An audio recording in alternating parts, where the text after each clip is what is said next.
I am SF Rogers. And I am DL Golden. And we are the Authors Chaos. And joining us today is the one and only beautiful Kate Winch. Kate Winch. Yes.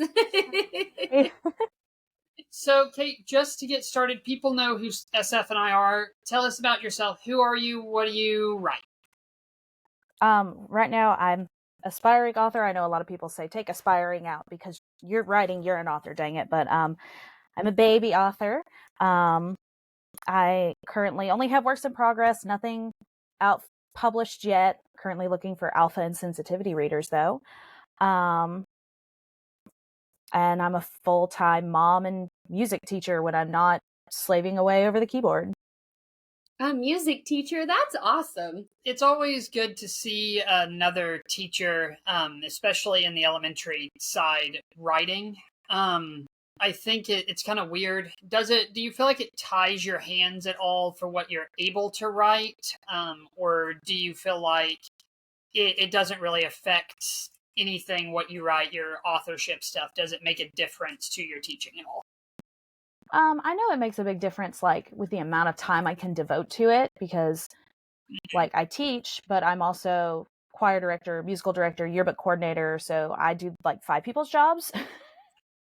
So I have really good job security, but from August to May, I have to try and sneak in writing time. As far as writing content, not terribly. Like I'm going to write whatever I want. But my pen name is not the exact same name as my professional name, like what people know me by. Now, people who do know me are able to go, oh, okay, I know who that is, but I'm not going to connect anything writing wise into my teaching career. So it shouldn't cause any problems and like take me up before the board and all that kind of stuff. If it does, then we're going to find a different name to write under. Right. That's always the concern is, okay, I write under DL Golden. I am Daniel Golden, so I'm Mr. Golden at work. And it's always odd for me to think, well, what if one of my kids reads this? But I also have prefaced that my books are 14 plus, or my first one is. So if their parents are stepping past that age gate and giving them the book, you really can't get upset with me for the content that is placed out, in my opinion. Right. So I'm just curious. It's always a question I like to ask. Yeah. So tell us what genre you write in. Well, right now I have technically 3 works in progress. One is a completed first draft. One is an almost completed first draft. And then one is still like in the primordial goop stage. The first 2 are historical romances. But they're slightly different in that they are retellings of my own past lives that I learned about through past life regression. And then my primordial soup is a fantasy romance. Awesome. So I have to ask, past life regression, like that, explain that, because I've never actually, like, we got your Google form and I was like, I really want to interview her. Like, I want to know. So where I live, literally less than 5 minutes from where I work, actually, we have a metaphysical shop that I frequent. I go all the time. It's called the Quirky Lotus, and we're the Quirky Lotus tribe, everybody who goes and frequents. And the owner, she does several different types of sessions, be it, speaking with your spiritual guides, tarot, pendulum, whatever. And I saw that she had past life regression. And I'm like, that's really cool. Because I am a firm believer in we're not going to get it right the first time we're in a meat suit. There's a lot of trial and error in being the person that you're supposed to be. And there's no possible way we can get that done in 70, 80, 90, if we're lucky, years. So I looked at my husband. I was like, I would really love to do a past life regression session. So he gifted me a little gift card so that I could go and do it. And went in, and it was the most insane experience of my life. It starts as like a guided meditation. And it was, when was it? It was late March in 2021. And my guide, her name's Taven. She's wonderful, and I adore her with every fiber of my being. She sat me down and guided me through this meditation, and she was just like, describe what you see. You know, you're piloting this ship. Tell me what you see. And to literally experience things from a previous incarnation. I mean, it's hard to find words to describe it. It was so incredible. There were points that were really, really hard. I actually know how I passed in one life, and it was a terrifying experience. And I was like, I don't want to be here. I can't do this again. And she was able to guide me to where I didn't have to go through that same trauma again, which was nice, but really heavy to now know that that was something that happened. But she guided me through 2 lives, and I got to look at them. And in one, I actually was face to face with myself, which was really, really cool, because it was not quite deja vu and not quite like seeing an old friend. It was somewhere in between, because it was me, but it was not me. But it was a 2-hour session, which was recorded. I have yet to listen to the recording. I think back to it and I end up like in tears at points. So I'm not emotionally ready to listen through it again. But I have it, and hopefully we'll get there someday. But after I went through those sessions, there was a lot of like emotional turmoil, because it was like, it brought up trauma that I didn't even know that I had, but it was there. Like it was like the pea under the mattresses and the princess and the pea. It's like, you knew it was there, you just didn't know what it was.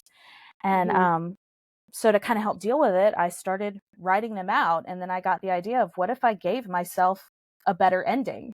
Because in one life, I was executed as an accused witch, and that was not cool. So I was like, what if I can like rewrite that and kind of help get over that trauma, sort of. And that's where the idea for that series came on. That's cool. So you're kind of working through through whatever traumas in your own way. That's really cool. Right. Yeah. I think it's so cool to talk to all these people who come up with the stuff they're going to write about, who find their path to writing through all these different ways. Yours is so unique and so interesting, because you're giving a voice to a part of yourself that you didn't think had a voice before, and that is really, really cool. I love that idea. I know it's very niche, because there's plenty of people that are like, that's stupid. You don't live more than once. Like, I've had a coworker, because I was describing it to her, she was like, and you really believe this is real? And I'm like, I know it's real. There's no, like, I know it for a fact. You can't convince me otherwise. Like, so some people are resistant to it, especially where I live. I live in the South of the United States. So a lot of people are like, that's some stuff. We're gonna pray for you. Like, that's the vibe I get from some people. But I appreciate that some people find it interesting. Well, and I think it gives more life to your characters, right? Like it gives that roundedness of like, this was a life, right? And I'm just giving them what I feel like should have been given to them instead of what they went through. So I think it makes your characters more rounded because their life happened. Like, right. I feel when we write, I feel connected to my characters. I feel like I care about my characters. But I don't know that I could ever write about a version of myself. Because I feel like I would be very connected to that version of myself, right? So the stuff that happens, how do you handle the story being about a version of you without letting it get in the way of your actual writing? Does that make any sense? Yeah. So, and this is true with any of my writing, the way I kind of approach it is, I'm like steering the boat, but my characters are the navigators. And this is true with my fiction as well as this semi-nonfiction, spiritual fiction. I don't know what category this would even be under, but with the Past Life series, which its working title is Revised Past Lives, with, especially more with the first one. The second one, it just kind of happened much more naturally. I was like, okay, me, where are we going? Oh, okay, we're doing that. And with the first one, it was really interesting because who I was then is really different from who I was now. Mm-hmm.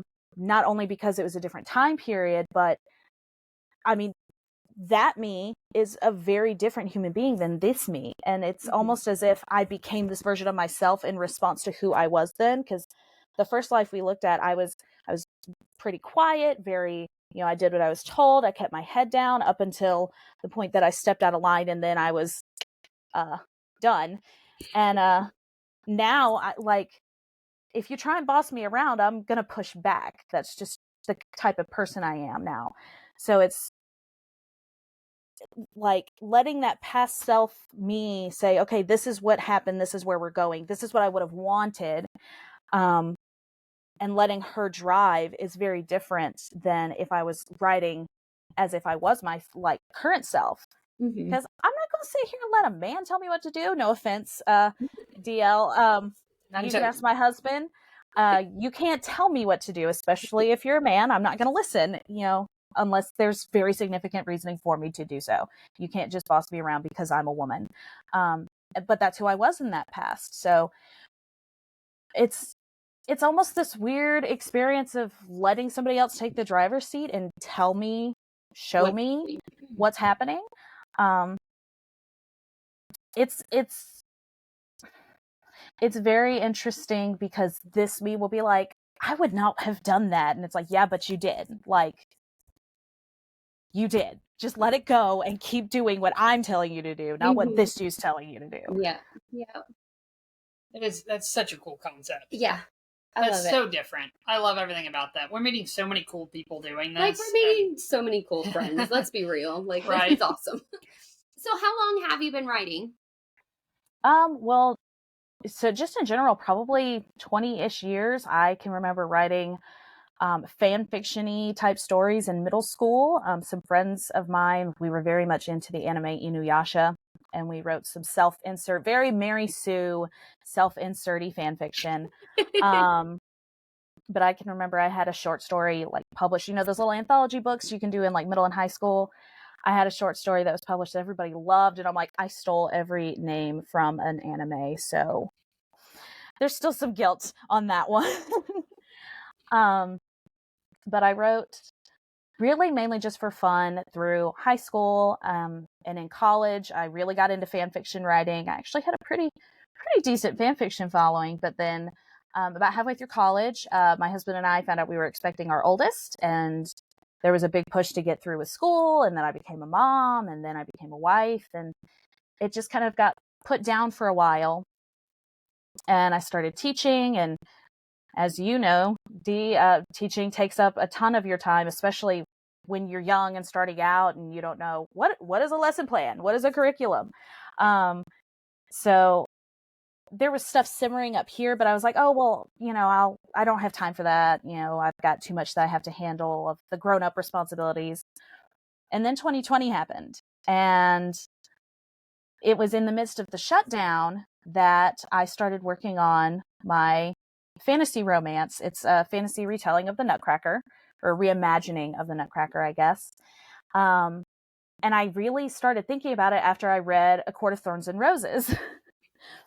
And I got to where in the fall of 2020, we were having to push into classrooms. Kids couldn't come to me for music. I had to go to them. So I was walking around on my cart, and I kept a notebook on my cart. And in between classes, I would start jotting down these ideas. And bless it, the notebook is now falling apart 3 years later. But I was just like, I miss this. I love this feeling. Like, I want to create. There's all this stuff in here that wants to come out. And so I started just sitting down and trying to make the time to, even if it was just a few sentences or a scene, getting it down onto the page or typing it out on the computer. And since then, I've entered 2 writing contests with my historical rewrites, and now I'm just like, this is the thing. This is the grown-up job I want. When I grow up, I want to be a published author. Right. It's It's so funny that you mention, and before I jump into this, I just want to say we were just told that your genre, this past lives regression stuff, falls into reincarnation fiction, among other things. So if you're looking for a way to describe it, that's apparently a category that to note that down. That people are using. So KJ Davis on TikTok. Thank you for that, telling ma'am. that. Reincarnation fiction. That's good. But it's so interesting to me that nearly every person we've talked to, I'm going to reiterate this for like the 15th time here, nearly every person we've talked to is like, yeah, 2020 happened and all of a sudden this creative spark happens and I want to start putting stuff out into the universe. And I think it is one of the most positive things to come out of how terrible the pandemic was. Mm-hmm. Absolutely awful situation for so many people. But for you and me, the shutdown occurred and all of a sudden you have this extra length of time added on to your already lengthened summer vacation. Mm-hmm. And I sat down and was able to start writing my book. You sat down and were able to write on your book. And I think it sparked a lot of artistic passion for people that were just kind of rutted into what they were already doing. Right. And I think that's an awesome takeaway to have from such a tragic situation. So I think it's really cool. Oh, yeah, for sure. That was a catalyst for you as well as all these authors that we've already talked to. Right, totally. I tell my husband all the time, the pandemic itself, the shutdown and all the things that have happened in the past 3 years, they're terrible and it's horrible. But on the opposite side of that coin, it could not have been better for me as a person because, like, I was in grad school at the time. I had 2 kids that really needed me, and I got to be home with my daughter when she was learning how to walk and really learning how to talk, and I didn't have to miss that because I was at work.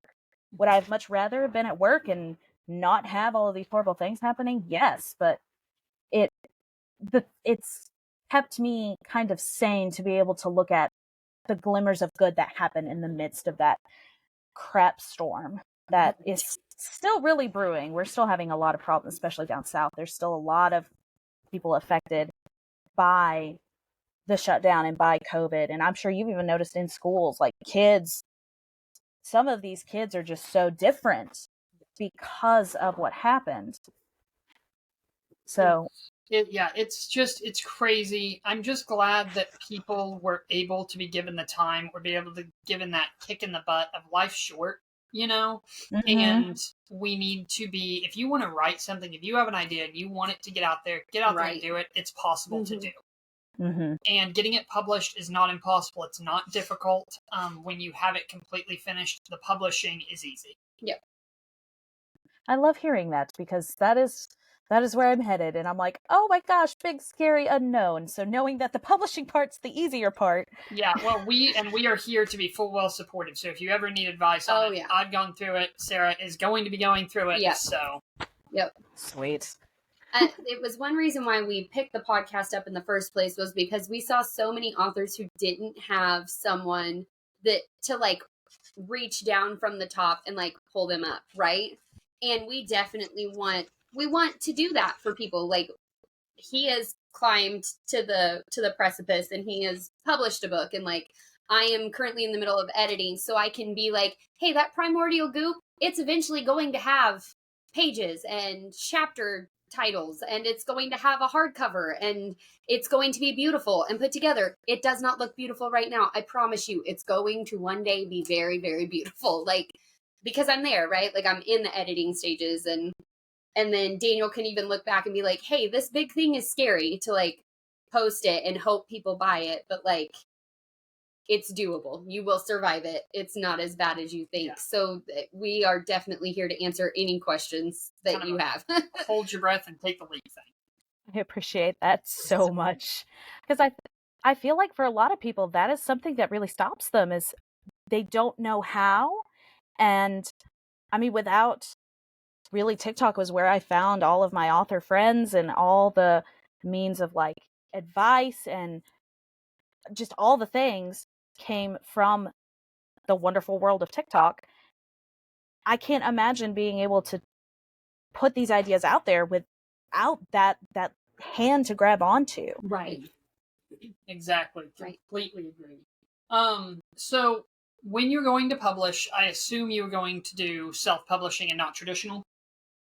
That's what I'm looking at. I've always thought about traditional publication because, I mean, when you're a kid and you're like, I want to write books, that's the dream. Yeah. But I know, especially as of late, a lot of publishers are including clauses regarding AI and feeding work through an AI generator. And I'm like, no. I have lived with these characters in my head for some of them multiple lifetimes. I'm not going to grant you permission to redo my work without me knowing. Like, Yeah. No, it's just so kinky that I'm like, I think I'm gonna do this by myself. Yeah. And I've seen some people who have a lot of success. Like I follow Percy J, and she is self-published through Ingram Sparks. Mhm.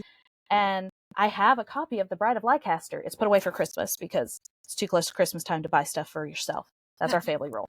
But it's put away and it's there. And I'm so excited to read it. And it seems to be getting all the praise that it seems to deserve because every little snippet she shared online, I'm like, I want to read that so bad. Yep. So, I mean, I know that it's possible to be a indie author and to be successful. So, And there is that success out there, and I can't imagine handing over rights to characters that I made up, let alone characters that I feel like I was at one point. That would be right. That's a complete. That would be very hard. Yeah. I don't think I could do it. No. Absolutely not. We talk all the time about the red tape of like change this character's name, and if it was something like a past life, I would fight someone. Tooth and nail.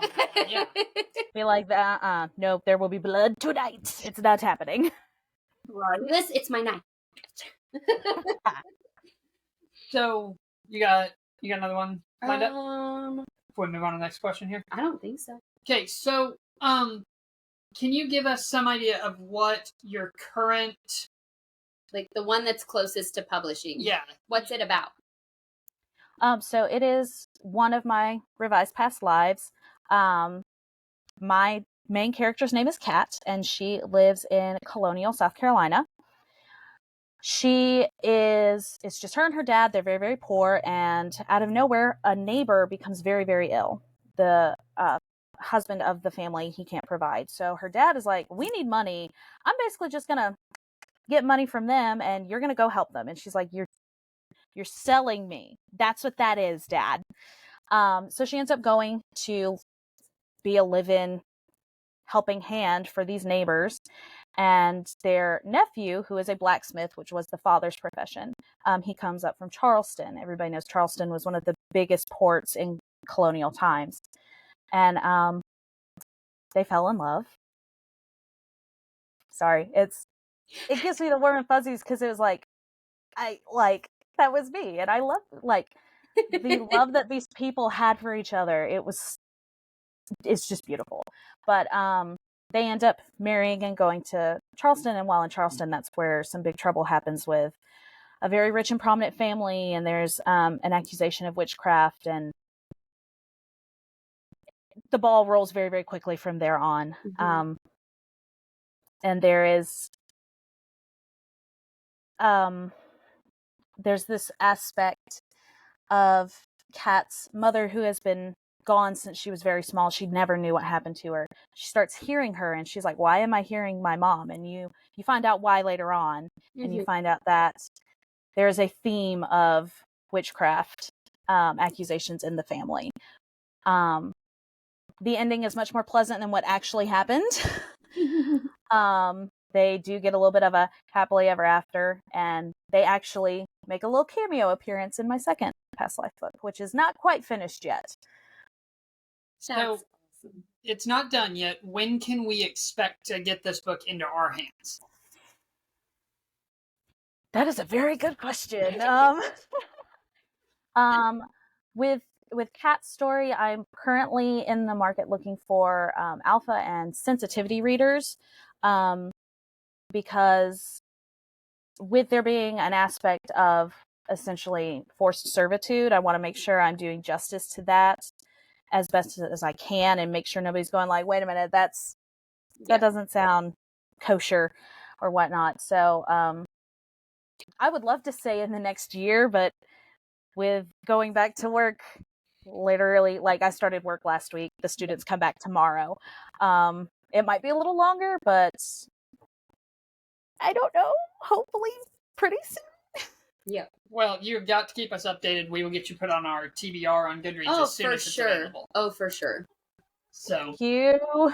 that way people can cheer you on and grab your stuff from different locations and things. Yeah, for sure.